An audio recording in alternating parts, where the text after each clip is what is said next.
Bonjour à tous et bienvenue sur Les mots magiques, la chaîne du copywriting en français. Je suis Selim Niederhofer, copywriter et coach en copywriting. Et aujourd'hui, on va discuter d'un sujet. J'ai reçu un mail d'un lecteur qui m'a demandé, donc c'est Karim, il m'a demandé pourquoi est-ce que tu vous vois tes spectateurs, pourquoi est-ce que tu écris toujours vous dans tes articles, pourquoi est-ce que tu n'utilises pas le tutoiement? Est-ce que c'est grave d'utiliser le tutoiement? Aujourd'hui, on parle des pronoms dans le copywriting. Qu'est-ce que vous devez utiliser? Vous l'aurez vu, vous l'aurez constaté si vous êtes abonné à la chaîne, que vous avez vu d'autres vidéos. J'ai décidé de vous voyez. C'est à mon sens une question de respect, c'est une marque de respect, c'est le respect que je vous porte, d'accord? Le vouvoiement, pour certaines personnes, ça peut être vieux, ça peut être associé au respect du professeur, ça peut être vraiment un truc un peu suranné, vraiment trop vieux, d'accord? Résultat, ça risque de ne pas créer une connexion émotionnelle avec votre lecteur ou avec votre spectateur. C'est vrai, c'est un risque à prendre. Pourquoi j'ai choisi de vous voyez?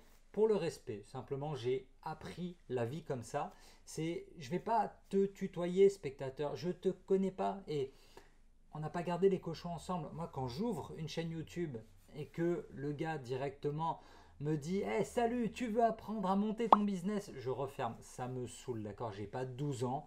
Et alors, ça, c'est un point à prendre en compte, d'accord? Quand vous allez choisir entre le tutoiement ou le vouvoiement, il y a toujours cette question de l'avatar, la persona, à qui est-ce que vous vous adressez.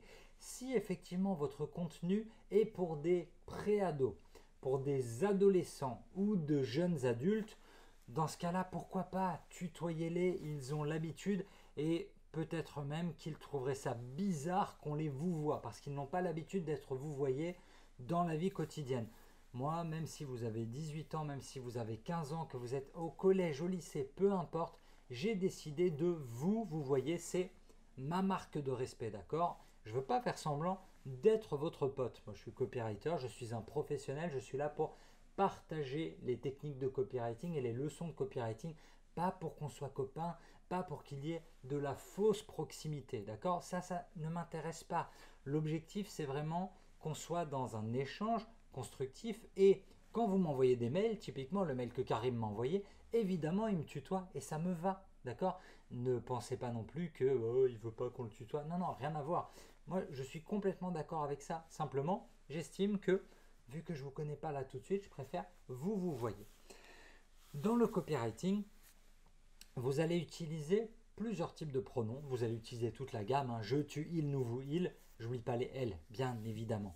Vous allez tout utiliser parce que à chaque pronom correspond un usage. On va dire que dans la superstructure pour écrire votre page de vente, la superstructure, c'est cette structure avec les 17 blocs de texte à bien enchaîner pour écrire une page de vente persuasive. Dans la superstructure, vous allez répartir le je, le tu, enfin le je, le vous, le il, le elle, le on, le eux, le nous. Tout ça, c'est ultra variable. On va maintenant rapidement parler de chaque usage.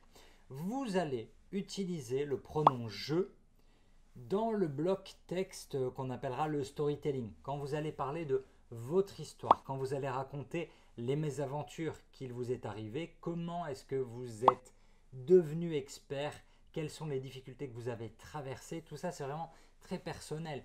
Typiquement, j'ai créé cette méthode pour apprendre la guitare parce que après avoir été avec 5 profs, puis après avoir essayé d'apprendre tout seul, puis après avoir regardé plein de tutos sur YouTube, puis après avoir dépensé plein d'argent dans des formations complètement nulles, et ben je savais plein de choses, mais j'étais toujours pas bon, donc j'ai décidé de créer ma propre méthode qui irait plus vite et qui coûterait moins cher. Et c'est pour ça qu'aujourd'hui j'ai décidé de la partager avec vous, d'accord? Le je, le pronom je est associé vraiment à la partie le voyage du héros. Et le héros, c'est vous, si vous êtes infopreneur et que vous vendez quelque chose. Un très bon exemple que je vous recommande de regarder, c'est si vous suivez les pages de vente, si vous suivez l'actualité de l'entreprise Live Mentor. Live Mentor, par exemple, la voix de l'entreprise, le héros, celui qui incarne l'entreprise, c'est Alexandre Dana. Vous retrouvez d'ailleurs son interview sur la chaîne Les mots magiques. Donc Alexandre, à chaque fois, il raconte les mésaventures qui lui sont arrivées, c'est-à-dire les débuts difficiles de Live Mentor, les business models qui n'allaient pas, les premières entreprises qu'il a créées, etc. Pourquoi est-ce qu'il utilise le jeu? Pour le côté un peu, je m'ouvre, je partage mes expériences et je vous montre que je suis exactement comme vous. Je suis un entrepreneur comme vous et il y a 10 ans quand je me suis lancé, j'étais pas super bon non plus et on devient meilleur en étant passionné, en lisant, en rencontrant du monde et en persévérant. Et aujourd'hui, toute cette méthodologie que j'ai créée, je la mets à votre disposition. D'accord? Donc ça, c'est le voyage du héros. Quand je parle de voyage du héros, est-ce qu'il est sur la bibliothèque juste à côté? Oui, c'est, je le vois ici, The Writer's Journey. C'est un peu la version pour les scénarios de The Hero's Journey. C'est le voyage du héros. C'est un bouquin qui est vraiment, c'est la Bible du scénariste, d'accord? À chaque fois, si vous voulez apprendre le storytelling, l'art de raconter des histoires, vous vous renseignez sur ces livres. Là, d'ici, donc il y a Story qui est très très bien. Donc en français, je crois que ça s'appelle l'anatomie d'un scénario ou l'anatomie d'une histoire. Et l'autre, donc The Writer's Journey de Christopher Voigt, je crois. Donc ouais, Writer's Journey, le voyage du scénariste ou de l'écrivain, je ne sais plus en français. Très très intéressant. Donc toujours pour parler de votre vulnérabilité et raconter comment vous êtes devenu crédible, comment vous êtes devenu l'autorité dans votre domaine. Par exemple, j'utilise le pronom je dans mes pages de vente pour raconter comment j'étais complètement perdu. Ma vie, j'étais acheteur dans un grand groupe, dans des grands groupes industriels, mais mon logiciel de fonctionnement, c'était pas Excel et les chiffres. Moi, c'était Word, c'était l'écriture. Donc, je raconte un peu tous mes doutes, tout mon parcours, les débuts un peu compliqués, et puis rapidement comment j'ai appris le copywriting et comment j'ai gagné ma vie et que ça m'a permis de voyager et de gagner ma vie en même temps. Ça, c'est pour l'utilisation du pronom je. Alors, attention, un dernier point sur l'utilisation du pronom je. Il y a un test qui s'appelle le test de AHERN. A-H-E-R-N. Il est attribué à ce copywriter. Je crois que c'est un très bon copywriter américain qui bosse surtout dans les associations caritatives. Et il explique en fait que le pronom je, son test à lui, c'est une fois que votre page de vente elle est complètement écrite, il fait un ratio. Combien il y a de je rapporté à combien il y a de vous. D'accord? Il faudrait qu'il y ait 2 fois plus de vous que de je. S'il y a plus de je, ça veut dire que vous parlez trop de vous et pas assez des besoins de votre lecteur, de votre spectateur, de votre prospect. Donc très important, dès que vous pouvez enlever du je à la fin pendant les phases de relecture et de réécriture, dégagez un maximum de je. Nous ne sommes pas là pour briller, il y a juste un moment quand on parle de notre crédibilité, de notre autorité dans le domaine. Oui, évidemment, il faut utiliser je, mais veillez à ce que ça reste concis. Vous, c'est à mon sens le pronom du copywriting. On n'aurait vraiment pas cette discussion. Si on était anglais, c'est beaucoup plus simple. C'est you. I love you, je t'aime, je vous aime. I love you, c'est ultra simple, d'accord? Pour eux, on fera une vidéo sur le copywriting en français et copywriting en anglais. Il faut que je me note ça quelque part. Vous, en français, c'est celui que j'utilise. C'est vraiment le conseil que je vais vous donner, c'est vraiment d'utiliser ce vous du singulier. Quand je parle de vous du singulier, c'est vous êtes intelligent, spectateur. Vous êtes intelligente, spectatrice. D'accord? Intelligent et intelligente, ils sont au singulier. Vous êtes beau, monsieur. Vous êtes belle, madame. D'accord? C'est vraiment du vous du singulier. C'est un vous de politesse. Quand vous utilisez vous sur vos pages de vente, dans vos mails, dans vos articles, vous ne vous adressez pas, ça c'est un conseil du pape du copywriting, c'est David Ogilvy, qui recommande de toujours visualiser une personne en face de vous. Vous vous adressez à une personne et pas à un stade entier, pas à une troupe, pas à un escadron qui est en train de défiler, d'accord?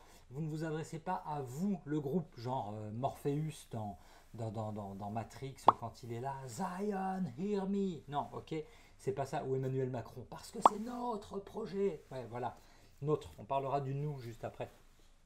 Donc le vous, c'est vraiment à chaque fois un vous du singulier, parce que le copywriting vise un objectif, faire en sorte que le lecteur, le spectateur se sente touché, lui, mais pas se sente noyé dans la masse, noyé dans le groupe.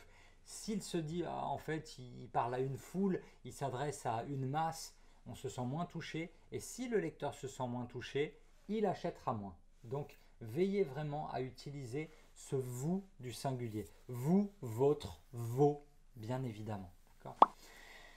Troisième pronom, il, elle. Alors, je ne vais pas rentrer dans les débats de pronoms, de genre, de he, she, tous les pronoms comme ça à l'anglaise.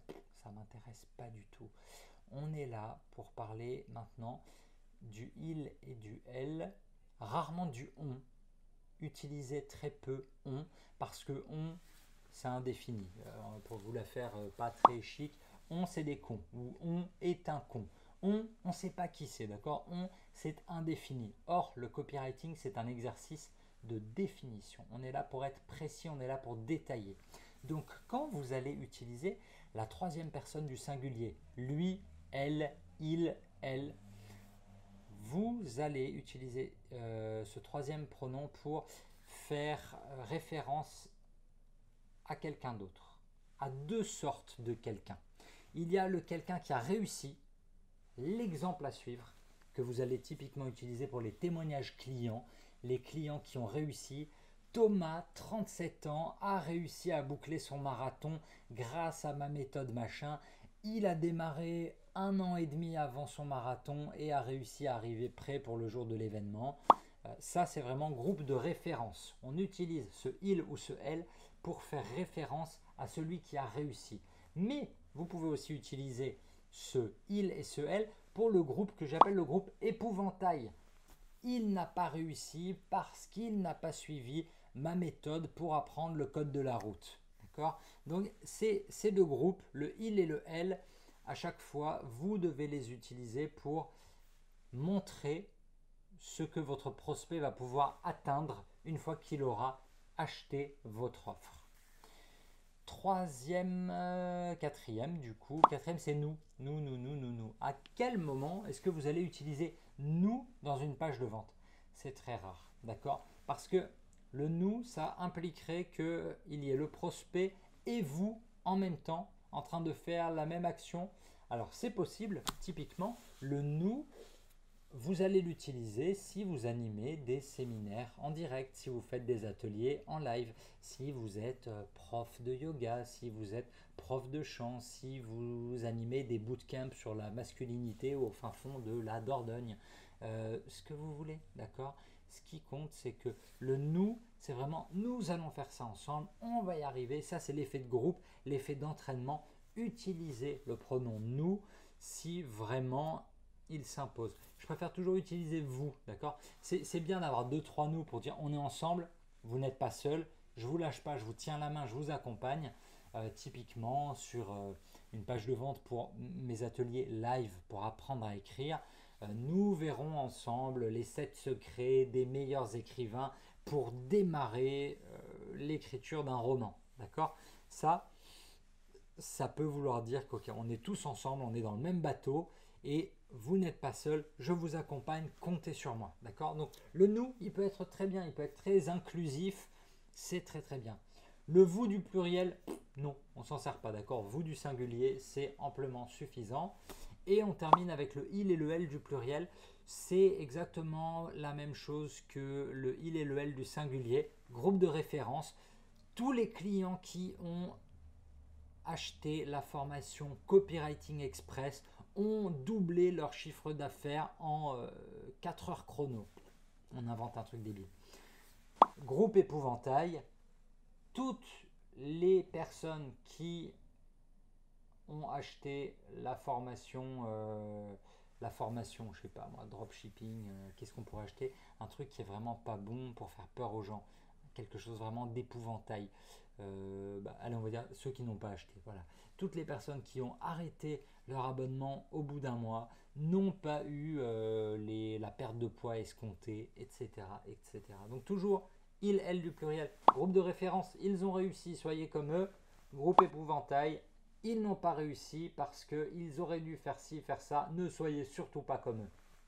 Ça, c'est vraiment tous les pronoms du copywriting. Au-delà de l'utilisation de ces pronoms. Le vous, c'est le pronom du copywriting. Au-delà de tout ça, vous allez rapidement voir, en prenant toutes les boîtes de céréales, tous les emballages dans votre frigo, tous les exemples de pubs que vous allez voir à la télévision. Pensez à Oasis, bifruit, c'est toujours, c'est un ton très mignon, c'est très marrant. Pensez au marketing de Innocent, les smoothies anglais, ils tutoient toujours. Le slip français, pareil, c'est du tutoiement, c'est mignon. À quoi d'autre on peut penser? Burger King, il demande à tout le monde de commander ailleurs, c'est du vous. Je pensais à un exemple de tutoiement. Je crois que quand tu arrives sur la chaîne de Monsieur Marketing Mania, il tutoie son audience. Why not? Pourquoi pas? C'est vraiment, on a le même âge, on est potes, on est détendu. C'est très très bien. C'est un positionnement comme un autre. Vous devez réfléchir à ça, ce qu'on appelle le tone of voice. Tone of voice, c'est un peu votre registre sémantique. Est-ce que vous allez être le professeur vraiment barbant, distant, avec son tableau blanc, etc. Ou est-ce que vous êtes vraiment détendu? Eh, ça va mec, tu fais ci, tu fais ça, vraiment comme des Marseillais, quoi, détendu, on se tutoie. C'est à vous de choisir. Est-ce que ça convient à votre marché? Est-ce que ça convient à vos prospects?